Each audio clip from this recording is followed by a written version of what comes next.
Sepse qofse ne po flasim, Ligji i turizmit ka shkaktuar debate të forta në emisionin Ekopolitik të gazetares Aurora Sulçe.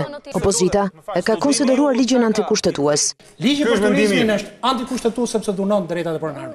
Ligji i turizmit është antikushtetues sepse dhunon të drejtat e qeverisjes vendore, siç e cila e ka ndarë.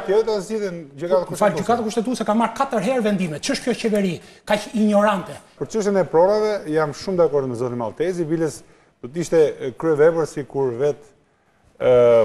zoti Maltezi t'i influenconte, t'i kthej prona një miku tim Eduard Toptanit në New York, i cili erdhi vjet dhe te kangjëllat e shtëpisë së ushtarakëve, kërkonte të hynte brenda sepse i është kthyer prona, po nuk e merr dot. Kjo është spekulim dhe është gënjeshtër. Është gënjeshtër dhe normalisht domethënë duhet vi turp. Në rast se ti ke 2 vjet në qeveri, nuk mund të flasësh si opozita, atëherë zbatoje. Atëherë ke thjesht provokim.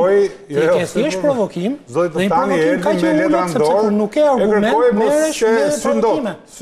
Opozita dhe operatorët turistik kanë ripërsëritur kërkesën ndaj qeverisë për uljen e TVSH-së të turizmit si e vetmja mënyrë për të qenë konkurrues. Në gjithë rajonin tonë ne kemi TVSH-n më të lartë për turizmin, gjë që është krejtësisht e papranueshme. Qeveria e quan turizmin një industri që ecën vetë dhe nuk e vret mendjen për të nxjerrë konkluzione dhe tregues. Kjo qeveri ka një qasje dhe një vullnet më të mirë se sa qeveria e pashme drejt turizmit. Por përsëri për mua i mungon vizioni. Pra akoma s'ka një drejtim një kokë. Maltezi ka kundërshtuar edhe nenin 30.4 e ligjit, që thotë se ndarja e fondit për turizmin nuk do të nënshtrohet ligjit të prokurimit publik, ndërkohë operatorët turistik kërkuan nga qeveria certifikimin e standardeve në këtë sektor.